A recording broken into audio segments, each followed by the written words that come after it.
Good morning, good evening, good afternoon to all of you watching this video once again. I'm here with Captain Ivan. Ivan is a colleague that I met in Avianca in Brazil. Now he's all the way across the world flying in a Chinese airline. And we'll be discussing today a little bit about the screening process. How is life in China? How is it to fly over there? And what are his thoughts about the future and how will aviation recover in China? Good morning, Ivan. Can you please give us a quick overview of your career, please? Good morning, everyone. My name is Ivan. As Danielle said, we were colleagues in Avianca, Brazil. Well, to make it a bit shorter, I started in 2007, I think, my private pilot theory and practical training in Rio Grande do Sul. I was there till 2010. During that period, I did all my private pilot, commercial pilot, and twin engine IFR training. I also was enrolled in an aviation college down south. And that was for about 3 years, 2 of which were while I was training at the flight school. And so I got to meet lots of people there, make great friends, and learn quite a bit of what I was going to do for hopefully the rest of my life. And we continue to learn every day, right? So I'm here to talk a little bit about the experience I had, mainly during our my inline history, which is not very extensive. So anyway, I finished my training about 2010, like right at the beginning of the year, if I'm not mistaken, and I was giving some glider, private pilot glider training, ground training and flight training for a while. I stayed for about 6 months at the flight school, giving glider instruction and also some private pilot and initial training. After that, I left the flight school and I went down to the northeast of Brazil, to Salvador, where I had some friends which were flying in some business aviation around there. And I did some like freelancing there for a while, but I never got actually employed there because about 2 weeks later, I got a call which offered me to be part of a screening for NHT, which was a regional airliner down south. They were flying the Let 410 Czech airplane turboprop. So I went down again, I passed that screening and started flying with them. And that was, I think, that was one of the biggest experiences that I actually had. I considered like my second school, because I had the opportunity to fly with lots of experienced captains, which were retired from big airlines like Trans-Brazil and Varig. And although it was a very small airline, it was a regional airline with they had 6 airplanes at the time.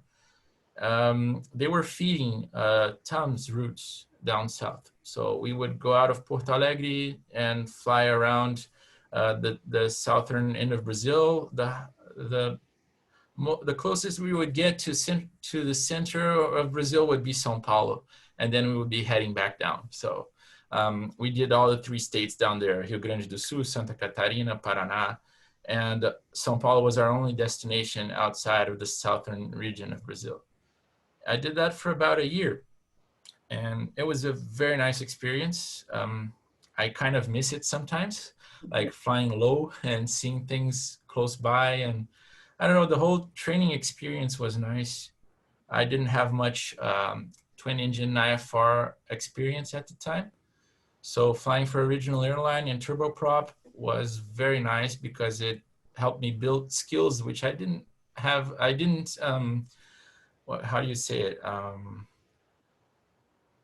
I mean, I didn't have much experience in. So it helped me build more baggage, I guess.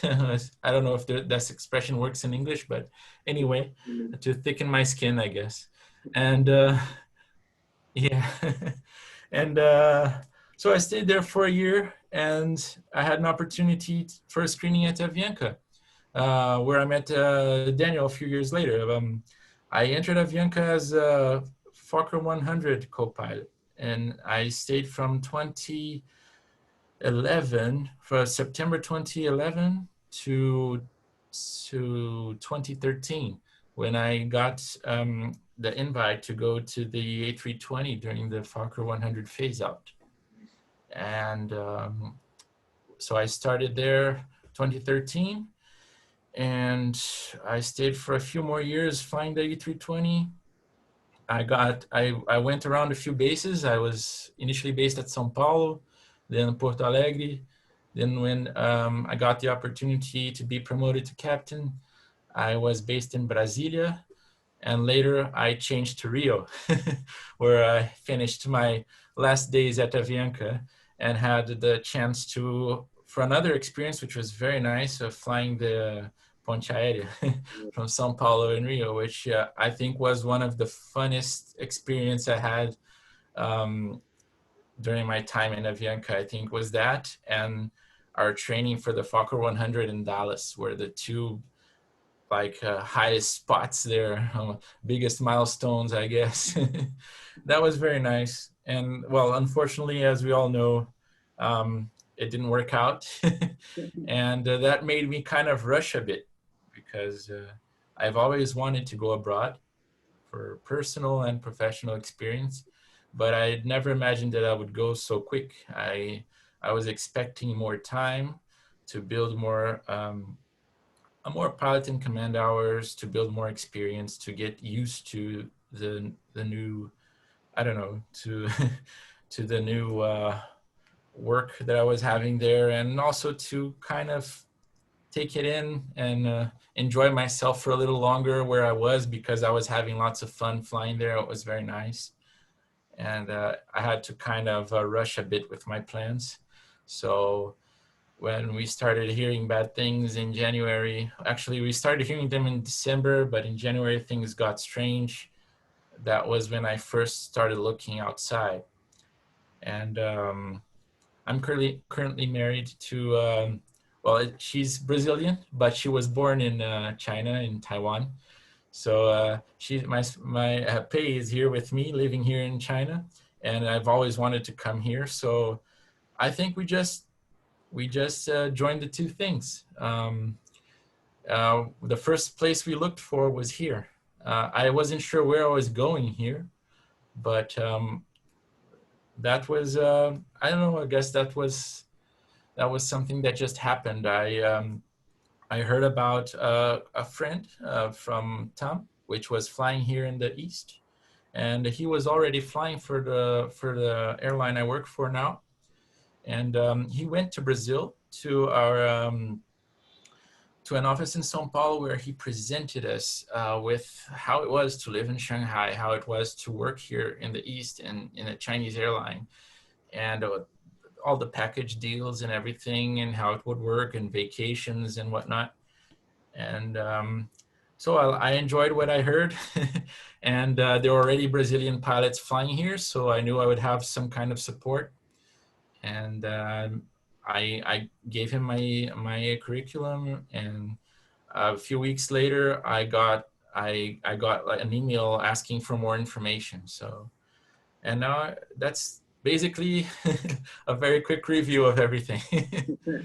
Yeah, that's nice. Thank you for sharing your story with us. And what you're doing today, Ivan, is a dream job for many pilots. And I know about that because people talk about flying in China for a very long time.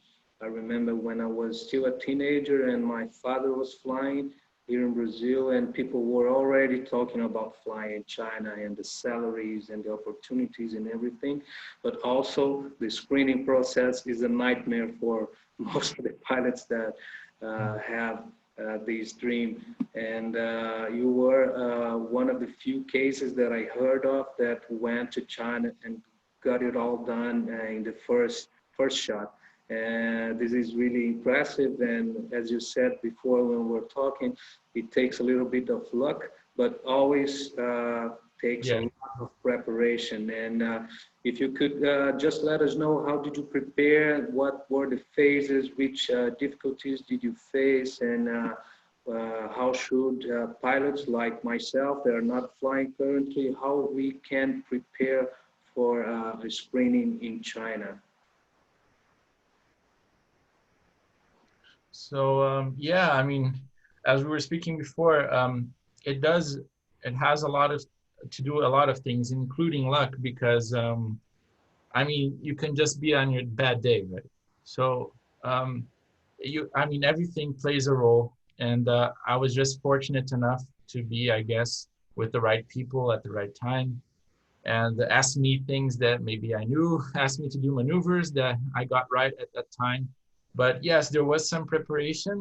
Um, I'll talk about that. And one thing I like to say up front, the screening, although it has kind of this a few ingredients which are the same, I think no matter where you go in China, the screenings will change from airline to airline, and I don't know, maybe even from one equipment to the other, right? So the process is kind of the same, I guess. You'll send out, you reach out with your CV to a broker or to an agent, which represents a specific airline. And in China, that's a big deal because each airline usually has a broker which works best with that airline. You know, they have closer ties. So if you know which broker to look for, that also helps you because he'll have the right material for you to study, and he'll have good relationship with the airline. And the airline looks for this broker because they understand that by working for a long time, that broker will choose the candidates which are appropriate for that airline's culture. So I guess they work together in that sense. If you know which broker to go to, I think that's one of the best things because um, you'll get lots of good information up front, which will help you prepare for screening. It doesn't mean that if you choose another broker, it won't work. It will. It might. I'm just saying that indeed in China, apparently each airline has its preferred broker, and that's something to look for when you're thinking about coming over. Um, well, through the broker, you'll send your initial documents, and you'll get a reply like saying, "Look, yeah, we're interested. So now you can send us all the hardcore material, like we want to know about your life, right?" So you'll send over your logbooks, you'll send over copies of your license and everything, your passports. You probably for the screening already, you'll have to get a visa. So that's something else you'll have to kind of go after very soon. The sooner you do, the better. And once you have those documents, you'll send them over, and it's just like any other airline. They'll have a time to review, to do a background check. Once that background check is okay, they'll probably contact you to see which would be the preferred date for your SIM checks and for your interviews, if there's any, and that sort of stuff. So I'm not sure the process remained the same after I did it. I know that there were lots of classes on 2019, and I think the process varied a little bit from one to another. But when I came over, we came a first time, and we did a whole bunch of things at once in China. So they maximized the use of us being here before they returned us to Brazil. So we came over, we got here the first day. The second day, some people went to the simulators. Some people went to the hospital to do their first medical exams. So you already do that like even before you're hired, because you'll have to have your medical um, as okay for you to check your CAC. So they want to know that up front. So we did that. We had a simulator ride. Um, I'll talk about that in detail in a bit. And we also had a medical exam. The medical exam here is one of the things that I think get people very anxious. I'm not sure. I mean, every country probably has their own specifics, right? So here they take, especially for the first one, they'll examine you very thoroughly, and they want to know specifically if you have done any operations, if you have removed any organs, or if you've had anything that was broken that you had to operate on. I don't know, whatever scar you have on your body, they want to know the story behind that scar. So if you remove the tattoo, that's fine. You just have to say it and prove that you removed the tattoo, you know. Basically, what that does is it requires you to bring along with you a load of documents which will tell that story for you. And those documents will probably, in our case in Brazil, have to be translated to English at least, maybe to Chinese. Okay. So that's something else that takes your time when you're preparing. If you have any type of big injury or operation, it's nice to bring it along with you. It will avoid problems here. You will have a second chance. I mean, if something you didn't even know you had, or some problem that you thought you could, that you would tell them like, look, I operated this knee and it was this, and that. They might approve you, or they might say, okay, we need more information, right? And if that happens, you can either do it here in China while you're here, or you can go back to Brazil, do it, and then send them the material. Anyway, they'll hear you out. But some people had like blood pressure problems. We were all anxious, right? So pressures rise a bit, and nobody likes to be examined. Yeah. But anyway, I mean, things that went through. I mean, you got the blood pressure bad one day, they always got you an extra day for you to solve these problems, you know. So they will always book 2 days for you at the hospital. One was the actual day you needed. The second day was just a reserve in case you had some problem which you had to be looked at. So I mean, you'll have chances. I mean, it is thorough, but it doesn't mean it's impossible, or that anything will kick you out. That's not how it works. They want you here. So as long as you can vouch for everything and you can explain everything, there's a big chance that at the end of the day, everything will go good. So that's one last thing to be worried about. Anyway, what lots of us did was we did checkups in Brazil before we came, just to be sure, right? Nobody wants a 37-hour flight to come here and then find out something's not ticking well, right? So we did that in advance, and some people found out they had something, like maybe some kidney problems or whatever, and they took care of it before they came, and that saved them a lot of time. So that's an interesting thing to do, I think, no matter where you go. And it will benefit you as well, right? I mean, about the simulator screening, here they like a lot to make you prove your techniques with crosswinds. They have a typhoon season that we're getting into right now in August.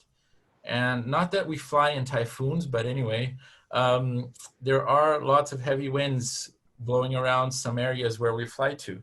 So we operate in lots of islands. We operate in Japan, we are in Korea, and the south of Korea, there's a small island called Jeju, which is a holiday island, which also has some crosswinds.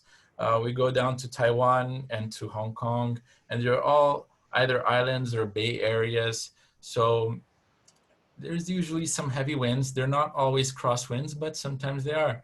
And I guess they want us to demonstrate that on the screening. So that's a big part of the screening. You'll be doing normal crosswind landings, and you'll be doing single engine crosswind landings. So that's one of the things you should look up to train. If you're not able to train on a simulator, you could at least look up the techniques on the manuals and look up for the aircraft limitations, and that's like 50%, right?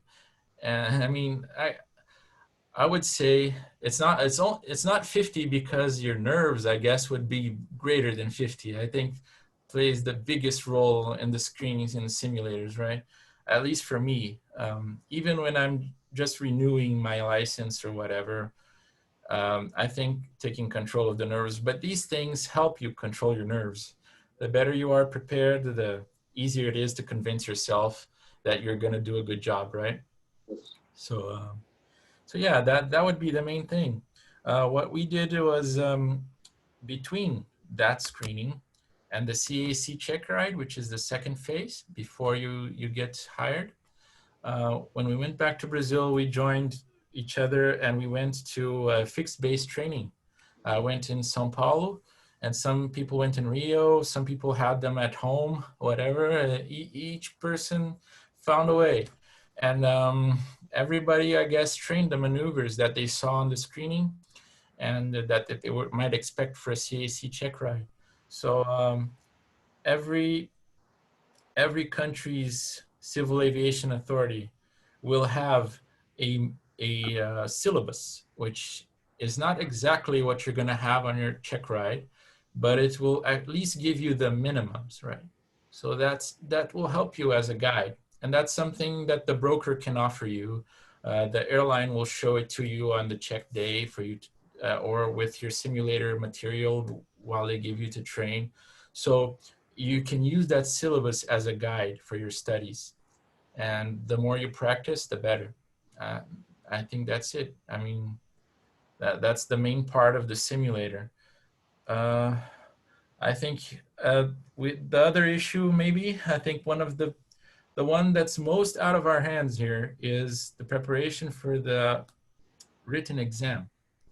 So that one, I used an app to study online, which gave me like questions and answers. It also, if I wanted to, I could expand those questions and actually review the material about what the question was asking me, right? So if it was like a question on weight and balance, I could expand, I could, within the app, find the material to study weight and balance before I answered. So that was very nice. And there are different apps available. I used a Western app that was available on the platform I was using at the time for Android, but I know lots of colleagues opted for an Eastern platform that is used here in China.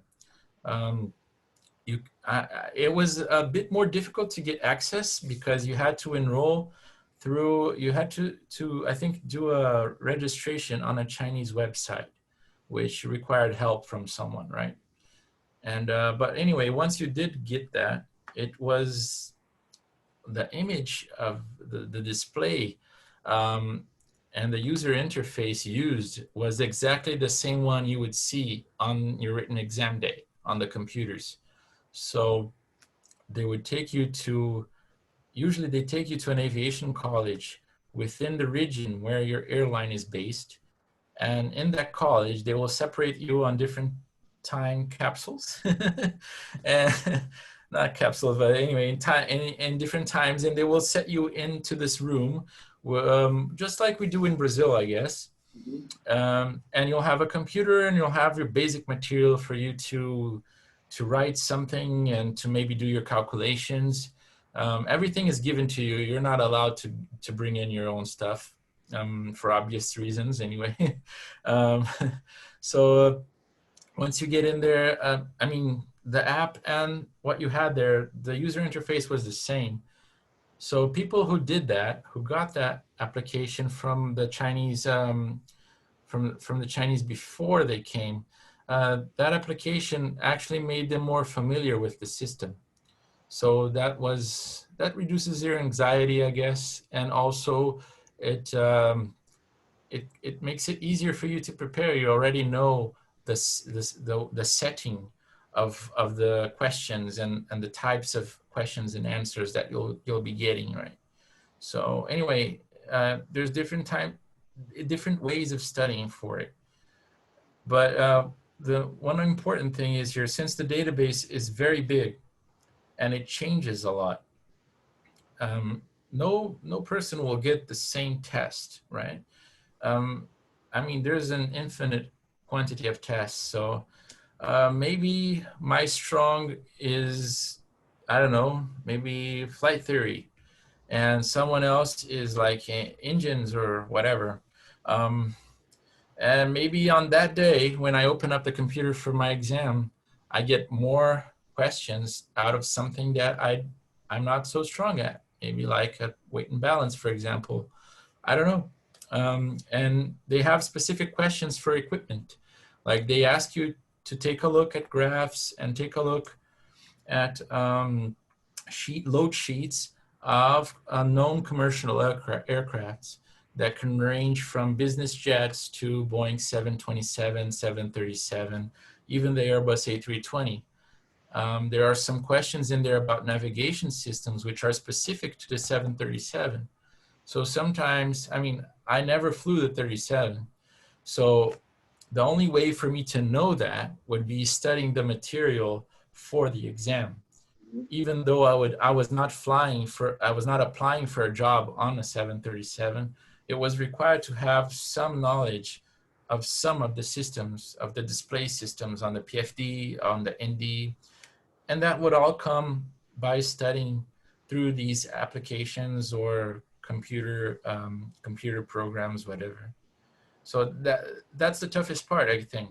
If I had to sum it up, I think the toughest part would be the written exam, because you don't know what to expect, and it ranges just lots of things. I mean, it has too much knowledge inside, and sometimes knowledge that's specific to something which you had no access to before. So if I had to give an advice to people who are coming, I would say to start studying for the written exam in advance, and the rest of the things you'll just kind of prepare as you go, right? But I guess the written exam would be the most time-consuming part of your preparation. Yeah. Nice, Ivan. Thank you for all these. I think I talked too much. I'm not sure. No, that was excellent. It's good to hear all that and to know that it's not that much of a nightmare. You know, we are capable of preparing ourselves and succeeding on this mission. But after the screening is finished and you are approved, and they call you and say, okay, come on over to China, and we will start your flight training, and then you move to a completely new world. How is the adaptation for a foreigner in China?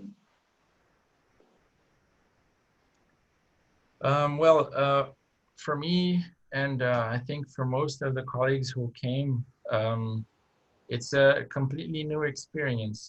The culture is very different. I mean, people are people anywhere, right? So you'll find all kinds of people here. You'll make friends and you'll make your enemies, but in a way, the culture is very different, and that's very important for you to understand when you come here. Not only it's important for your personal life and how you're gonna tread along, but also for your professional life.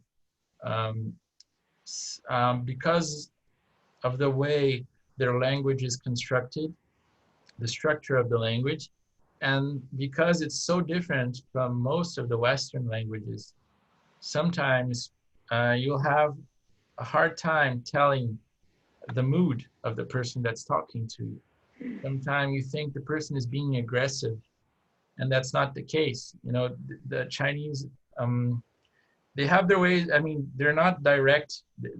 They can speak in lots of different ways, but usually when they're talking to someone, they have no like, what's it called? Like, I'm missing the word here. I'm gonna try to remember and come back to that. But that you when you talk to them, it's just kind of a direct language, right?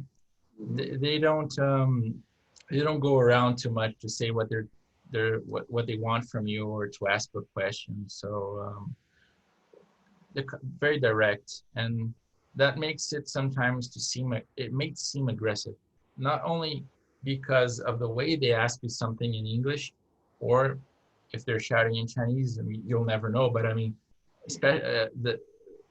I mean, I'm Brazilian. I'll have some stuff of my culture that kind of goes through my English, right? I'm doing that right now, actually. And the same thing goes for any other culture. So if you're here in China, some of their culture will go through their English. I mean, since Chinese is kind of a direct way, there's a direct way to speak things. They might speak to you in a direct way, which you find to be or aggressive or even sometimes you think maybe it's disrespectful. Mm-hmm. And that's very important for you to get your mindset off of that. I mean, get your mind off that and change your mindset. It's a different culture. They'll speak a different way, and lots of for us, English is not their first language, so there will be a language barrier at work, and there will be issues on your daily life, and that's the biggest barrier you'll have to face here. And it's not just about the English in itself. You will understand what the person is saying, but is what or how you understand it. You know, uh, during your flight here, taking it to the professional place, I mean, if you'll be flying from China, it doesn't matter how big the airliner you're flying is. You'll be flying abroad here. Well, not right now because of the situation, but you, in a normal environment, you'll be flying abroad a lot. So you'll be flying to Japan, to Korea, and to places down south, Singapore. You'll be going to Malaysia. You'll be going to Thailand and everything down. So you'll experience different accents in every place you go.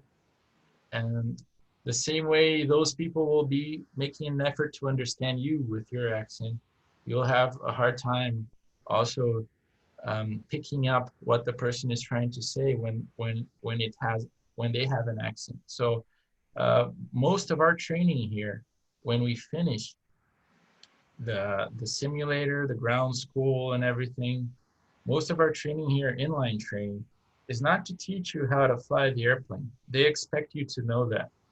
Yes. What they do here is actually try to get you to know their SOPs and to adapt to it and give you time to get familiar with the different accents, with the regulation, local regulations, with the way controllers expect you to fly, with the way the airline expects you to fly, and to deal with these differences that you'll have all the time flying around.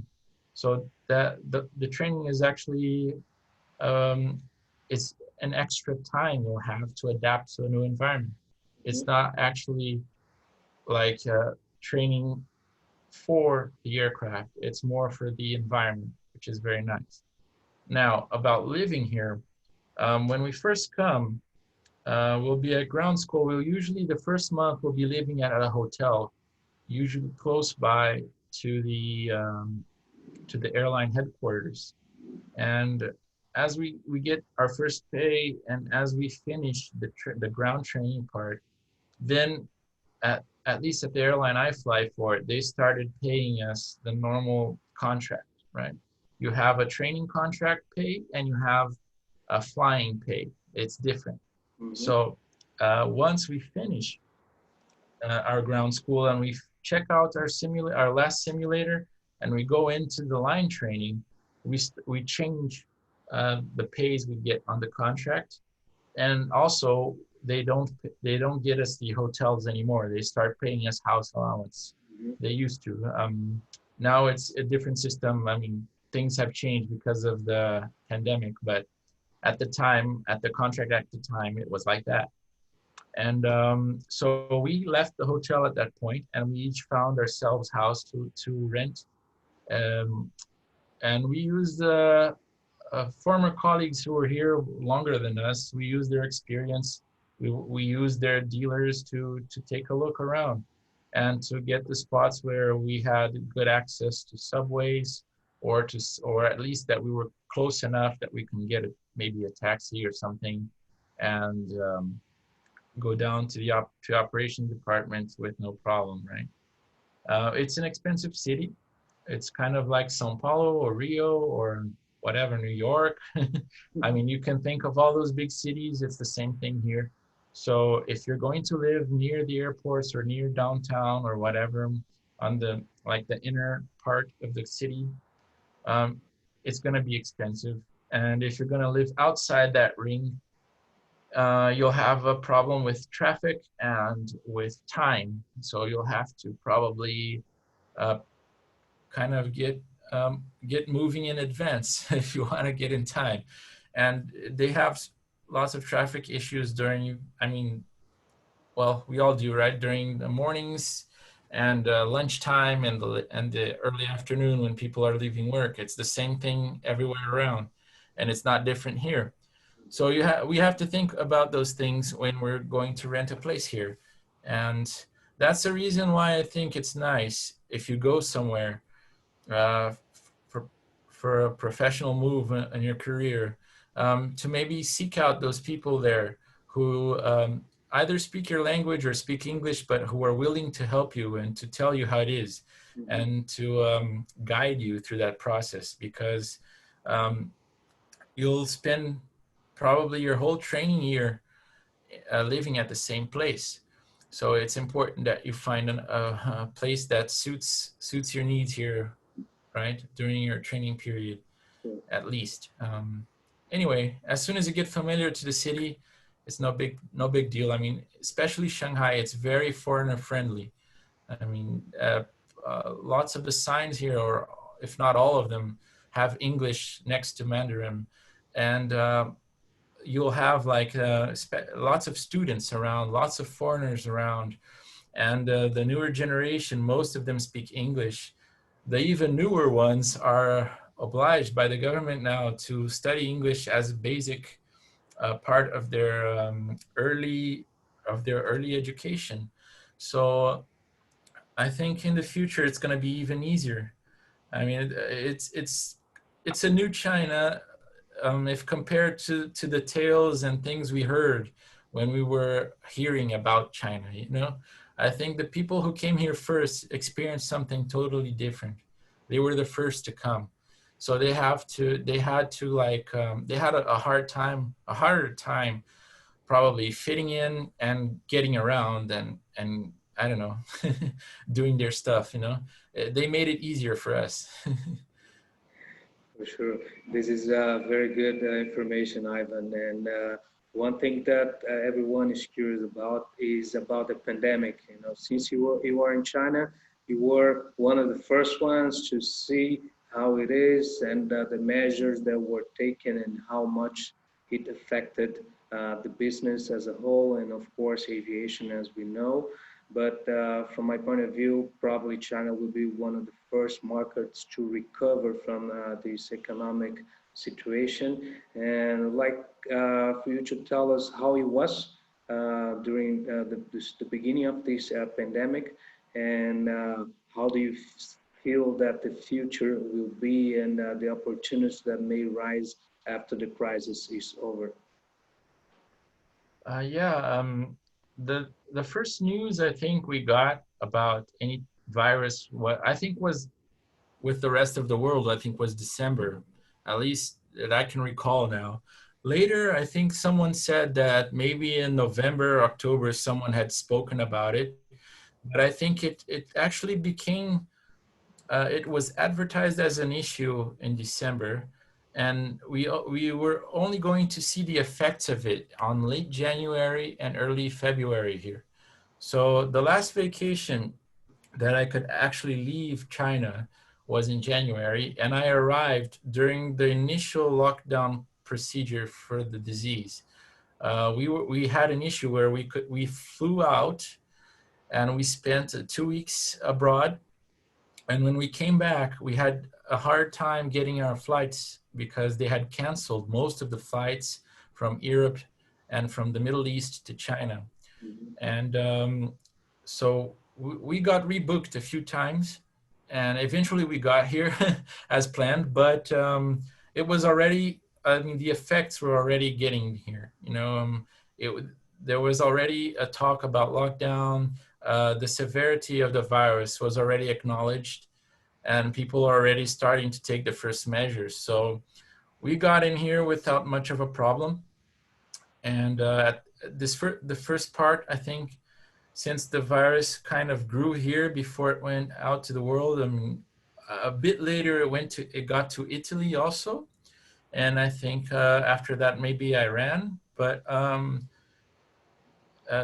mean, the far west, like Brazil, United States, Canada, and most of the European countries would be lagged. I mean, the virus would get there like with a lag of about 1 or 2 months later, maybe. So we were living the worst part of the pandemic here in February, March, and beginning of April. Those were like the tough months here in China, where there was actually a very tight lockdown on most of the big cities. And I can't speak for the small ones. I'm not. I mean, but here in Shanghai, what I could see is almost no traffic, and lots of shops closed. Um, they left open the supermarkets, the hospitals. Um, they left some drugstores and stuff like that. I mean, basic things that we would still be needing, right? And also, we still had some delivery services. I guess that was one thing that helped a lot. I guess it was better to keep people at home and have things brought to them than to have a bunch of people out in the streets together shopping. So that was something they kept. They took their precautions. You know, you could not get out here on my compound.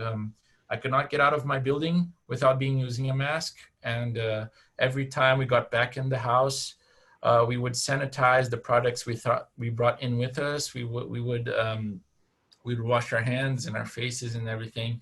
And that was a practice anywhere you went. If you got into the supermarket, you had to be wearing a mask, you had to sanitize your hands, and there would be people checking for that. And also they were keeping registration of your phone number, your passport or your national ID if you were Chinese, and your address for places that you had to get into. So that if someone turned out to be sick, they had means of contacting you and quarantining you. So for the personal life, it was kind of like that for the initial part. And we still kept flying, but the flights were reduced drastically. I mean, for the airline I fly at, I think 60, I might be wrong, but as far as I know, 60% of what we flew was international and 40% was domestic. And when they had this shutdown, I mean, it just stopped flying. And even in the domestic market, there was a lot of restrictions. The airports had temperature control. You had to have an app on your phone, which would keep recordings of where you had been, with people you had contact with, probably, right? I mean, if you go to a supermarket and someone in there had got the virus and your phone said that you had been to that city or to that place, they had means of tracking you. And you use that app, it would give you either a green, a yellow, or a red flag, depending on the risk degree of the places you went to on the past 14 days. And that app would be your way in and out of public places and in your own compound. Every time I came from a flight, I had to show the app again and say, look, I've been to Guangzhou and back, but I mean, I have no option. I can't stay at home, I'm flying, you know. So they registered my information in, and as long as there was no issue down in Guangzhou, I would have no problem here in Shanghai, and that was it. I know of a few colleagues who had people sick on their flights and were quarantined for that matter. They were sent to a hotel. Most airlines have their own hotels or partnerships, so they would send it to one of those hotels and they would be there for 14 days. They would receive food at their doorstep and they would make temperature controls every day. And if at the end of the quarantine everything was fine, they would be able to go back to Shanghai or to their original bases and resume flying. What else? Yeah, for flying, I guess was like that. And then from April, things started to get better because the numbers started shrinking here and it started being a big problem abroad. So now China was actually worried about having people up from abroad coming in. Hmm. And that I think changed a lot uh, the life of the foreigners here because people who had gone abroad while you could still go out, but it was difficult when they wanted to come back in, which was kind of easy at the beginning, they started having issues because they would not allow anyone to come in without a diplomatic passport or unless the person was on some kind of mission that would be helping out with healthcare or whatever. So and that stayed for a while. I think that was lifted maybe late June or early July. I'm not sure, and then they were starting slowly to allow businesses to vouch for their employees and to let them in. So they would receive a letter of invitation for a special visa so that they could come back to work in China. And that's been the new present condition now. Since the end of June, things picked up a bit here in the domestic market. Those of us who had finished our en route training started flying close to what we were before the pandemic.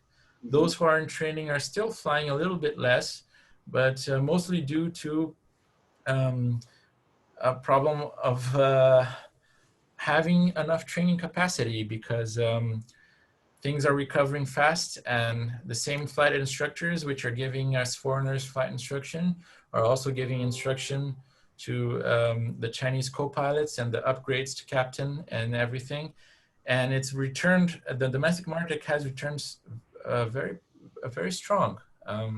It's what's keeping the airlines going here and what's keeping us here. So I think you're right. I think China might be one of the first economies to recover after the COVID. And hopefully with it, all the nearby economies, because lots of smaller countries here in Southeast Asia are dependent on the Chinese economy to be able to grow, at least in aviation, right? So yeah, like we were talking before, I think it's all now relying on the discovery, not the discovery, but the release of a vaccine, an effective one, which gets people on. I don't know, gets people to relax and to trust travel again, and governments to trust an open border project, and anyway, things to start getting on track, hopefully. Hopefully, yes, Ivan. Thank you so much for sharing so many precious pieces of information with us, and hopefully, China will recover fast and will lead this recovery in Southeast Asia with all the other countries, and we'll probably see some opportunities in our field. Nevertheless, I'd like to thank you for your time, your patience, and although we have this problem with the delay, you made a very good interview, and I thank you for that. Thank you so much. Have a great day. Thank you. Thanks for having me, for letting me share, and for reaching out. And yeah, hopefully we'll all be flying in better skies soon. Let's just hope for this vaccine. Thank you, Ivan. Take care. you, to you guys.